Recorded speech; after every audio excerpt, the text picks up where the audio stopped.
Au Canada, des températures approchant les 30 degrés et le vent favorisent la progression du gigantesque incendie qui ravage la région de Fort McMurray, alors que le transfert des personnes évacuées du nord vers le sud de la ville se poursuit.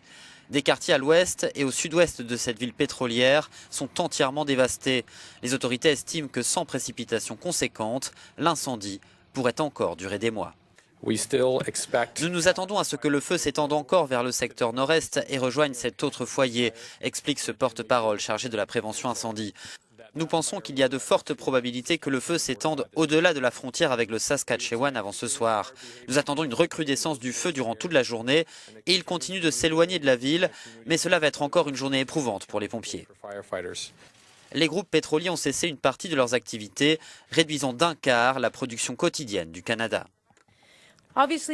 Bien sûr, ce feu affecte le secteur de l'énergie dans la région, admet la première ministre de l'Alberta. Hier, l'entreprise Suncor a commencé une évacuation préventive de son personnel non essentiel de son site, ainsi que d'une base de vie qui pourrait être menacée par les flammes aujourd'hui. Plus de 1100 pompiers combattent 45 feux à travers la province de l'Alberta, dont 6 sont totalement hors de contrôle. En moins de 24 heures, 55 km² de plus ont flambé. Au total, la surface incendiée équivaut à 15 fois la superficie de Paris.